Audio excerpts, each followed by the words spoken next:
TNPSC வழித்துணை நண்பர்களுக்கு வணக்கம். இந்த வீடியோவில் நம்ம யாரை பற்றி பார்க்க போகிறோன்னா, நாமக்கல் கவிஞரை பற்றி தான் பார்க்க போகிறோம். நாமக்கல் கவிஞருடைய இயற்பெயர் ராமலிங்கம். அவருடைய ஊர் நாமக்கல் மாவட்டத்தில் இருக்கக்கூடிய மோகனூர். அவருடைய பெற்றோர் யாருன்னா வெங்கட்ராமன், அம்மணி அம்மாள். அவங்களுக்கு 8வது மகனாக இவர் பிறந்திருப்பார். இவருடைய வளர்ப்பு தாய் பெயர் என்னென்னா பதுலா பீவி. இவங்க ஒரு முஸ்லீம் பெண். இவருடைய காலம் என்னென்னா 1888 1972 வரைக்கும். அவருடைய பிறந்த டேட்டும் இறந்த டேட்டும் பார்த்துக்கோங்க. இவர் இயற்றிய நூல்கள் என்னென்னா நாமக்கல் கவிஞர் பாடல்கள்ன்ட்டு ஒரு தொகுப்பு, அதுக்கப்புறம் கவிதை நூல்கள்ன்ட்டு தமிழன் இதயம், சங்கொலி, தமிழ் தேர், கவிதாஞ்சலி, பிரார்த்தனை, தாயார் கொடுத்த தனம், தேமதுர தமிழோசை, இதெல்லாம் அவருடைய கவிதை நூல்கள். அதுக்கப்புறமேட்டுக்கு அவருடைய காவிய நூலாக ஒன்று இருக்குது. அது என்னென்னா அவனும் அவளும். அதுக்கப்புறம் அவர் எழுதிய ஒரு மர்ம நாவல் நூல் என்னென்னா மலைக்கல்லன். இதை திரைப்படமாகவும் எடுத்திருக்காங்க. அவர் எழுதிய கட்டுரை நூல் இலக்கிய இன்பம். இதை தாண்டி அவருடைய சிறப்புகள் என்னென்னு பார்க்கணுன்னா, இவர் ஒரு விடுதலை போராட்ட வீரர், தமிழ்நாட்டின் முதல் அரசவை கவிஞர், காந்திய கவிஞர்னு சொல்லுவாங்க, ஆட்சி மொழி கவிஞர்னு சொல்லுவாங்க, காங்கிரஸ் கவிஞர்னு சொல்லுவாங்க. இதில் காந்திய கவிஞர்ன்றதும் தமிழ்நாட்டின் முதல் அரசவை கவிஞர்ன்றதும் ப்ரீவியஸ் இயர் கொஷின் ரிப்பீட்டடாக கேட்டு இருக்கிறது.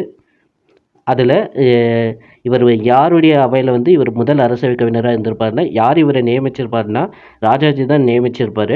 எந்த வருஷம்னா 1951 தான் கரெக்டான ஆன்சரு. நீங்கள் நிறைய இடத்துல பார்க்கும்போது 1942 இருக்கும். அது கரெக்டான இல்லை. ஏன்னா 1942 அவர் 39 ராஜாஜி ரிசைன் பண்ணியிருப்பார். அப்போ 1942 வேற ஒருத்தர் தான் இருந்திருப்பார். அதனால் அவர் பண்ணியிருக்க மாட்டாருன்றதால 1951 அவர் ராஜாஜி மறுபடியும் சிஎம்மாக ஆன போது தான் அவர் நியமிச்சிருப்பார். இவருக்கு வழங்கப்பட்ட விருது நடுவண், அதாவது சென்ட்ரல் கவர்மெண்ட் பத்மபூஷன்ன்ற விருது வழங்கியிருக்கு. இதுவும் ஒரு ப்ரீவியஸ் இயர் கொஷின். அடுத்தது இவர் நடத்திய இதழ் லோகமித்திரன். இது யாரோட சேர்ந்து அவர் நடத்தியிருப்பார்னா கோவிந்தராச ஐயங்காரோடன் சேர்ந்து தான் இதை நடத்தியிருப்பார். இலக்கியத்துக்காக இவர் செஞ்ச பணிகள் என்னென்னா, இசை நாவல்கள் 3 எழுதியிருக்கிறாரு. தன் வரலாறு, அதாவது பயோகிராஃபி, அவரோட பயோகிராஃபியும் ஒன்று வரும், மீதி 2 பயோகிராஃபி மற்றவங்களோடையது.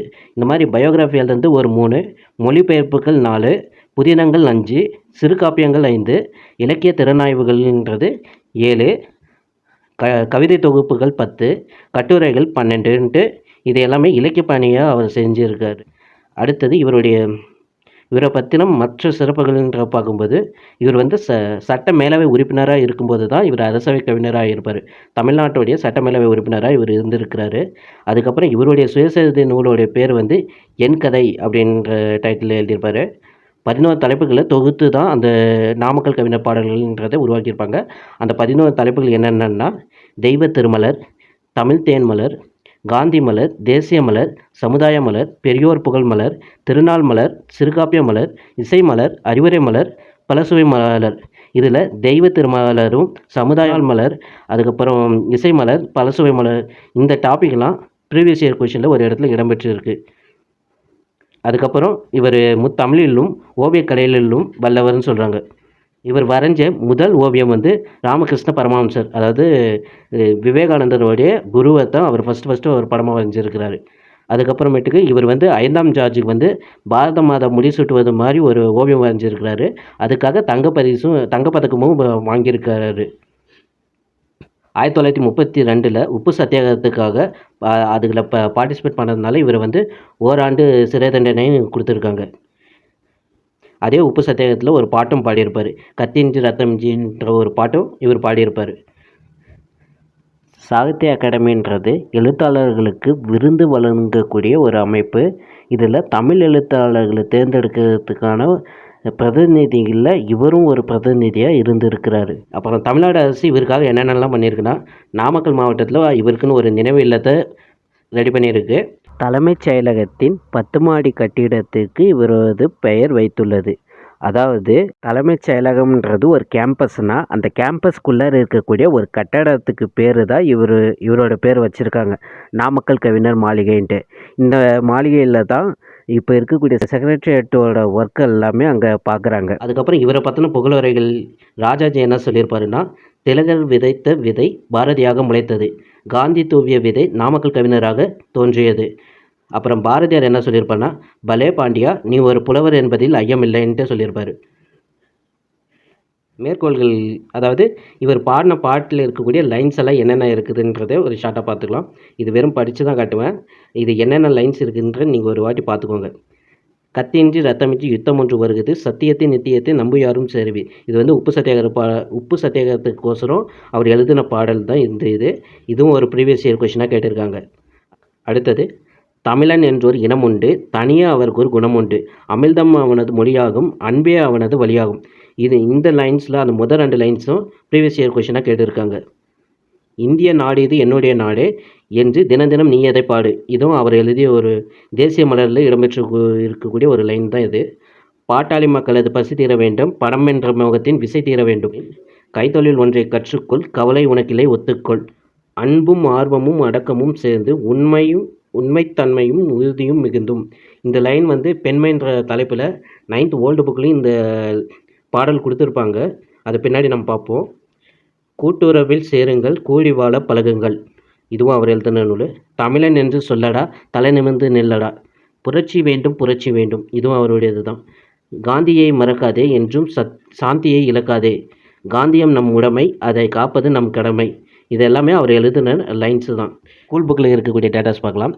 பெண்மைன்றது வந்து 9th ஓல்டு புக்கில் 3rd டேர்மில் இருக்கக்கூடிய ஒரு செயல். இந்த செயல் ரொம்ப முக்கியம். ஏன்னா ப்ரீவியஸ் இயர் கொஷினில் இந்த செயலை பேஸ் பண்ணியும் கொஷின்ஸ் கேட்டிருக்காங்க. அன்பும் ஆர்வமும் அடக்கமும் சேர்ந்தும் உண்மைத்தன்மையும் உறுதியும் மிகுந்தும் தன்னல மறுப்பும் சகிப்பு தன்மையும் இயல்பாய் அமைந்தும் இன்ப சொரூபமாய் தாயாய் நின்று தரணியை தாங்கும் தாரமாய் வந்து தளர்வை போக்கும் உடன்பிறப்பாகி உறுதுணை புரியும் மகளாய் பிறந்து சேவையில் மகிழும் அயலார் தமக்கும் அன்பே செய்யும் நாணம் கெடாமல் நட்பு கொண்டாடும். இந்த லைன்ஸில் என்னென்ன கொடுத்துருப்பாங்கன்னா, ஒரு கடைசி லைன்லேருந்து அப்படியே ரிவர்ஸில் போயிடலாம். நாணம் கெடாமல் நட்பு கொண்டாடுனா, ஒருத்தர் கூட பழகுறதுல எந்த அளவுக்கு லிமிட்டுன்றதை அவங்களுக்கு தெரிஞ்சு தான் பழகுவாங்கன்ற மாதிரி அதை தான் சொல்கிறாங்க இந்த லைனு. நான் அந்த மாதிரி தான் புரிஞ்சுக்கினேன். தப்பாக இருந்தால் மன்னிச்சுக்கோங்க. அடுத்தது, அயலார் தமக்கும் அன்பு செய்யும், மற்றவங்க மீதும் அன்பு செலுத்தக்கூடியவங்களாக இருப்பாங்க அப்படின்னு சொல்கிறாங்க. மகளாக பிறந்து அவங்களோட தந்தைக்கு வந்து அவங்க சேவை செய்வாங்கன்ற மாதிரியும், அது உடன்பிறப்பாக பிறந்தாங்கன்னா, அதாவது அக்காவாவோ தங்கையாவோ பிறந்திருந்தாங்கன்னா, அந்த நபருக்கு வந்து உறுதுணையாக கூடவே எல்லா விஷயத்துக்கும் உறுதுணையாக இருக்கிறாங்க அப்படின்ட்டும். இதுவே அவங்க தாரமாக இருந்தாங்கன்னா, அந்த கணவனுக்கு அவங்க எந்த இடத்துலையும் சோர்ந்து விடாமல் இருக்கிறதுக்கு அவங்க உறுதுணையாக அதாவது தலைவர் போக்கும் ஒரு பூஸ்ட் மாதிரி அவங்க இருக்கிறாங்க அப்படின்னு சொல்கிறாங்க. அடுத்து, தாயாய் நின்று தரணியை தாங்கும், அந்த குடும்பத்தையே வந்து தாயாய் நின்று தான் தாங்குறாங்க அப்படின்ற மாதிரி. இங்கே தரணின்றது வந்து அந்த மொத்த இதையும் தாங்கக்கூடியவங்களாக இருக்கிறாங்க அப்படின்னு சொல்கிறாங்க. இந்த 4 லைன்ஸில் என்ன சொல்லியிருப்பாங்கன்னா, அவங்க அன்பு ஆர்வம் அடக்கம் இந்த 3 சேர்ந்த உருவமாக இருக்கிறாங்க. அவங்க உண்மையாக இருக்கிறாங்க. அவங்க மன உறுதியோடு இருக்கிறாங்க. அது இல்லாமல் அவங்க சுயநலமாக இல்லாமல் பொதுநலத்தோடு அந்த குடும்பத்துக்காகன்னு இருக்கிறாங்க. நிறைய விஷயங்களை வந்து பொறுத்து எந்த இடத்துல பொறுத்து செய்யணும், எந்த இடத்துல அவங்களுக்காக நிற்கணுன்ற மாதிரி எல்லா விதமாகவும் ஒரு பெண் இருக்கிறா அப்படின்றத உணர்த்தக்கூடிய பாடல் தான் இந்த பாடல். இப்பாடலில் தாய், மனைவி, தமக்கை, தங்கை, மகள் என பெண்மைக்கு பன்முகங்கள் உண்டு அப்படின்ட்டு நாமக்கல் கவிஞர் சொல்கிறாரு. இது வந்து இந்த செயலில் சொல்லக்கூடிய விஷயந்தான். இந்த லைனில் தாயின்னு சொல்லியிருப்பாங்க, இந்த இடத்துல தாரம்னா மனைவின்றது சொல்லுவாங்க. உடன்பிறப்புன்னு வந்துட்டாவே அது அக்காவாவோ இல்லை தங்கையாவோன்ற கணக்கில் வந்துடும். அது மகள்ன்றது எல்லா வடிவமாகவும் பெண் இருக்கிறா அப்படின்றத தான் இங்கே சொல்லியிருப்பாங்க. இது ப்ரீவியஸ் இயர் கொஷினாக இருந்திருக்கு. நாமக்கல் கவிஞர் பாடலில் சமுதாய மலரில் இருக்கக்கூடிய இது தான் பெண்மைன்ற. இந்த சமுதாய மலர் கீழே இருக்கக்கூடிய தலைப்பு தான் பெண்மைன்ற இதுவும். அதே நாமக்கல் கவிஞர் பாடலில் தேசிய மலர் அதுக்குள்ளே இருக்கிறது தான் என்னுடைய நாடுன்றது. இது வந்து ஒரு ப்ரீவியஸ் இயர் கொஷின். இந்த தலைப்பிலும் ஒரு தேசிய மலர்ன்ட்டு நம்ம ப்ரீவியஸாக ஒரு லைன்ஸ் பார்த்தோங்களே, இந்திய நாடு இது என்னுடைய நாடு, என்றும் தினதினம் நீ எதை பாடு. இந்த லைன் இடம்பெற்ற தலைப்பு இருக்கக்கூடிய இது தான் என்னுடைய நாடுன்றது. இதை பேஸ் பண்ணி, இந்த தலைப்பை பேஸ் பண்ணி தான் ப்ரீவியஸ் இயர் கொஷின் ஒன்று கேட்டிருக்காங்க. ஓகேங்களா. அடுத்தது வந்து இது 7th நியூ புக்கில் ஃபஸ்ட் டைமில் இருக்கக்கூடிய பாட்டு. தமிழுக்காக முன்ன வந்து பெண்களுக்காக ஒரு பாட்டு, இப்போ தமிழுக்காக அவர் பாடின பாட்டு தான் பார்க்க போகிறோம். அருள்நெறி அறிவை தரலாகும், அதுவே தமிழன் குரலாகும், பொருள் பெற யாரையும் புகழாது, போற்றாதாரையும் இகழாது, கொல்லா விரதம் குறியாக, கொள்கை பொய்யா நெறியாக, எல்லா மனிதரும் இன்புறவே, என்றும் இசைந்திடும் அன்பரமே, அன்பும் மரமும் ஊக்கிவிடும், அச்சம் என்பதை போக்கிவிடும், இன்பம் பொழிகிற வானொலியாம், எங்கள் தமிழ் எனும் தேன்மொழியாம், இந்த பாட்டில் என்ன சொல்லியிருப்பாங்கன்னா, முழுக்க முழுக்க தமிழை வந்து உயர்த்தி தான் அவர் பேசியிருப்பார். அதாவது ஒரு தமிழ் ஒருத்தர் கத்துருக்காங்க அப்படின்னா, அந்த தமிழே அவங்களுக்கு ஆட்டோமேட்டிக்கா எப்படி அருள் செய்யணும், அதாவது மத்தவங்க இடத்துல எந்த மாரி நடந்துக்கணும் அப்படின்ற நெறிமுறைகள் எல்லாம் அவங்களுக்கு ஆட்டோமேட்டிக்கா தெரிஞ்சிரும் அப்படின்னு சொன்னாங்க. அதுவே தமிழ் அதனால தான் அப்படி இருக்கிற ஒரு பர்சன் தான் தமிழன் அப்படின்ற மாரி அது வெளிச்சம் போட்டு காட்டிருமாம். அதத்தான் குறளாகும்ன்ற மாரி சொல்லியிருப்பாங்க. அடுத்தது பொருள் பெற யாரையும் புகழாது. அதாவது ஒருத்தர்கிட்டேருந்து ஒரு விஷயம் தேவைன்றதுக்காக அவங்கள புகழ்ந்து பேசுகிற மாதிரியான விஷயம்லாம் இந்த தமிழ் கற்றுக்கிட்டவங்க செய்ய மாட்டாங்க. அதே மாதிரி ஒருத்தங்க நம்மள புகழ்ந்து பேசல, நம்மள பில்டப் பண்ணல அப்படின்றதுக்காக அவங்கள வந்து இகழ்ந்தும் பேசிறாது தமிழ் கற்றுக்கிட்டவங்க அப்படின்னு சொல்கிறாங்க. அடுத்தது கொல்லாவிரதம் குறியாக கொள்கை பொய்யா நெறியாக எல்லா மனிதரும் இன்புறவே என்றும் சென்ற மண்பரமே. இந்த 4 லைனில் என்ன சொல்லியிருப்பாங்கன்னா, கொல்லாவிரதம்னா கொல்லாமையை குறிக்கிறது. அந்த கொல்லாமையாக இருக்கிறது குறிக்கோளாகவும் இருப்பாங்க. அதாவது தமிழ் கற்றுக்கிட்டவங்க கொல்லாமையை குறிக்கோளோட இருப்பாங்க. கொள்கையாக பொய் சொல்லாமல் இருக்கிறது அவங்க வச்சுருக்காங்க தமிழ் கற்றுக்கிட்டவங்க அப்படின்றதும்.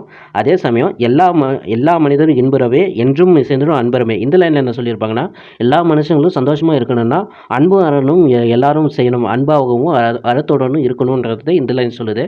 அடுத்து அன்பும் அறமும் ஊக்கிவிடும். இந்த லைனில் என்ன சொல்ல வராங்கன்னா, அன்போடும் அறத்தோடும் இருக்கவங்களுக்கு அதுவே மோட்டிவேஷனாக இருக்கும் அப்படின்ற மாதிரி சொல்லுவாங்க. அடுத்தது அச்சம் என்பதை போக்கிவிடும். அப்படின்னு மோட்டிவேஷனோடு ஒரு பர்சன் இருக்கிறாங்கன்னா அவங்களுக்கு பயன்றதே இருக்காது அப்படின்னு சொல்லிட்டு வராங்க.